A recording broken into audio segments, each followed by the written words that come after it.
ഇന്നലെ നമ്മുടെ പത്മജ അക്കയുടെ ഒരു പ്രസംഗം കേൾക്കാനിടയായി. ആ പ്രസംഗത്തിൽ പത്മജ അക്ക പറയുന്നത് താൻ ഒരുപാട് തന്ത്രങ്ങൾ പഠിച്ചിട്ടുണ്ടെന്നും തൻ്റെ തന്ത്രങ്ങളൊന്നും പ്രയോഗിക്കാൻ ഞാൻ നേരത്തെ നിന്ന പാർട്ടിയിൽ നടന്നില്ലെന്നും ഇനി എനിക്ക് അവസരം തന്നാൽ ഞാൻ മൊത്തം തന്ത്രവും പുറത്തെടുക്കുമെന്നും അച്ഛൻ്റെ മോളാണ് താനെന്നും അച്ഛനോടൊപ്പം നിന്ന് പഠിച്ച തന്ത്രങ്ങളൊന്നും പ്രയോഗിക്കാനുള്ള അവസരം കിട്ടിയിട്ടില്ലാത്തതുകൊണ്ട് ഇനി പ്രയോഗിക്കാൻ അവസരം തരണമെന്നാണ് പത്മജ അക്ക പറയുന്നത്. എനിക്കത് കേട്ടപ്പോൾ പണ്ട് നാടനിടി ഇടിക്കുന്ന ഒരാൾ ഒരു കരാട്ടക്കാരനെ ഒരൊറ്റ ഇടിയിൽ താഴെയിട്ടപ്പോൾ കരാട്ടക്കാരനോട് എല്ലാവരും ചോദിച്ചു, നീ ഇതൊക്കെ പഠിച്ച ബ്ലാക്ക് ബെൽറ്റ് അല്ലേ, അല്ലെങ്കിൽ നീ എന്താണ് അവനൊരൊറ്റ അടി അടിച്ചപ്പോൾ താഴെ വീണു പോയതെന്ന് ചോദിച്ചപ്പോൾ അദ്ദേഹം മറുപടി പറഞ്ഞത്രേ, അത് അവനെ ഞാൻ പറപ്പിച്ചേനെ, പക്ഷേ സ്റ്റെപ്പ് എടുക്കാനുള്ള അവസരം അവൻ തന്നില്ല. അതിനു മുമ്പ് അവനെൻ്റെ മൂക്കാമണ്ടയ്ക്കിടിച്ച് മലർത്തിക്കളഞ്ഞു. യഥാർത്ഥത്തിൽ അക്കയുടെ ഈ സംഗതി കേട്ടപ്പോൾ സമാനമായ ചിന്തയാണ് എനിക്ക് വന്നത്. നിഷ്പക്ഷ നിലപാടിൽ അതിനെക്കുറിച്ചാണ് എനിക്ക് പറയാനുള്ളത്. ഈ മലയാളികളായ മനുഷ്യർക്കും മാലോകർക്കുമൊക്കെ എല്ലാം അറിയാം, എല്ലാവരും എന്തിനാണ് ഈ പാർട്ടി മാറുന്നത്, എങ്ങോട്ടാണ് ഈ പാർട്ടി മാറുന്നത്, എന്തിനാണ് ഈ പോകുന്നത് എന്നൊക്കെയുള്ളത് എല്ലാവർക്കും അറിയാം.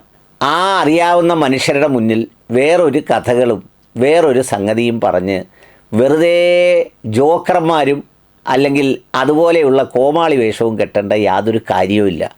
ഇപ്പോൾ കോൺഗ്രസ്സിലേക്ക് വന്നാലും BJPയിലേക്ക് പോയാലും CPMലേക്ക് പോയാലും വേറെ ഏത് പാർട്ടികളിലേക്ക് പോയാലും എന്തിനാണ് പോകുന്നതെന്നുള്ളത് എല്ലാവർക്കും അറിയാവുന്നൊരു കാര്യമാണ്.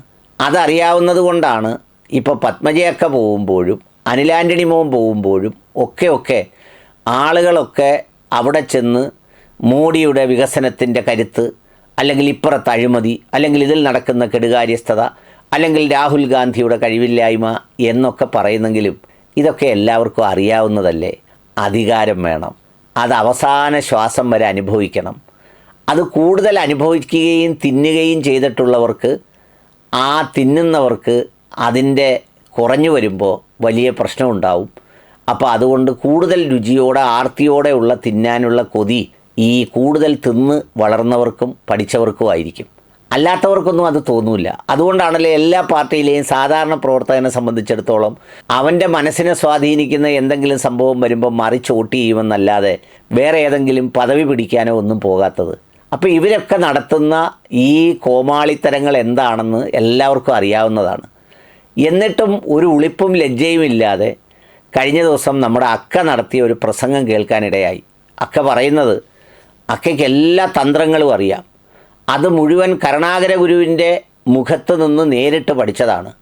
കരുണാകര ഗുരു പെട്ട പാട് നമ്മളെല്ലാവരും കണ്ടതാണ്. ഈ രണ്ട് മക്കളും ആയപ്പോഴേക്കും അദ്ദേഹത്തിന് അവസാനം പാർട്ടിയിൽ നിന്നും പോകേണ്ടി വന്നു, പിന്നെ ഡിക്കുണ്ടാക്കേണ്ടി വന്നു, പിന്നെ പൊയ്ക്കഴിഞ്ഞൊന്ന് തിരിച്ചു കയറാൻ പെട്ട പാടും എല്ലാം നമ്മൾ കണ്ടതാണ്, എല്ലാ അർത്ഥത്തിലും കണ്ടതാണ്. ഈ ജീവിച്ചിരിക്കുന്ന കണ്ട മലയാളികളോടാണ് പറയുന്നത്, ആ ഗുരുവിൻ്റെ മുഖതാവിൽ നിന്ന് നേരിട്ട് അഭ്യസിച്ച വിദ്യകളൊക്കെയും എൻ്റെ കൈവശമുണ്ട്. പക്ഷേ അതെനിക്കൊന്ന് പ്രയോഗിക്കാൻ അവസരം കിട്ടിയില്ല എന്ന് പറഞ്ഞാൽ 3 തവണ തെരഞ്ഞെടുപ്പിന് മത്സരിച്ചപ്പോഴും സ്വന്തമായി പ്രയോഗിച്ച് 10 വോട്ടധികം വാങ്ങിച്ച് രക്ഷപ്പെടാൻ കഴിയാത്ത ആളാണ് പറയുന്നത്, ഞാനിപ്പം ബാക്കി എല്ലാവരെയും ജയിപ്പിച്ചു തരാമെന്ന്.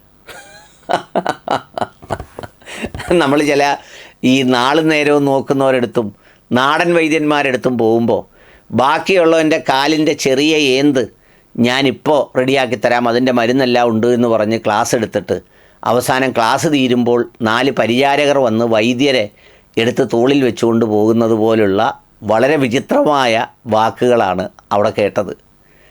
ആർക്കെങ്കിലും എന്തെങ്കിലും ബുദ്ധി അറിയാമെങ്കിൽ, തന്ത്രം അറിയാമെങ്കിൽ അത് പ്രയോഗിച്ച് സ്വയം രക്ഷപ്പെടാനല്ലേ നോക്കേണ്ടത്. ഇപ്പോൾ പത്മജയൊക്കെ തോറ്റ ആ തെരഞ്ഞെടുപ്പിലൊക്കെ ജയിച്ചിരുന്നെങ്കിൽ ഒരു വനിതാ മന്ത്രിയാക്കാൻ പോലും ഉമ്മൻചാണ്ടി സാറിന് ആരും ഇല്ലായിരുന്നു. അങ്ങനെ ആദ്യത്തെ കേരളത്തിലെ വനിതാ മന്ത്രിയായേനെ, അങ്ങനെ എന്തെല്ലാം സംഗതികൾ കിട്ടിയേനെ. അപ്പോൾ ആ ബുദ്ധിയൊന്നും അവിടെ പ്രയോഗിക്കാൻ പറ്റിയില്ല. അതുകൊണ്ട് എനിക്ക് ഇപ്പുറത്ത് അവസരം തന്നാൽ ഞാനിതെല്ലാം റെഡിയാക്കി ശരിയാക്കി എല്ലാ തന്ത്രങ്ങളും. ഏത് തന്ത്രങ്ങളാണ്? കരുണാകരൻ സാർ അവസാനം പയറ്റിയ തന്ത്രങ്ങളാണ് ഞാനില്ല പറഞ്ഞതൊക്കെ. പാവപ്പെട്ടവൻ കിടന്ന് പെട്ട പാട്, അതും ഈ മക്കളെ കൊണ്ടാണ് ആ പാവപ്പെട്ടവൻ പെട്ടുപോയതെന്നുള്ളതും എല്ലാവർക്കും അറിയാം. ഏതായാലും ആ തന്ത്രമാണ് ഇനി ഞാൻ പ്രയോഗിച്ചു കൊടുക്കാമെന്ന് പറയുന്നത്. ഏതായാലും മലയാളികൾ വളരെ ഗൗരവത്തോടെ കാത്തിരിക്കുകയാണ് ഈ തന്ത്രങ്ങളൊന്ന് കാണാൻ വേണ്ടി.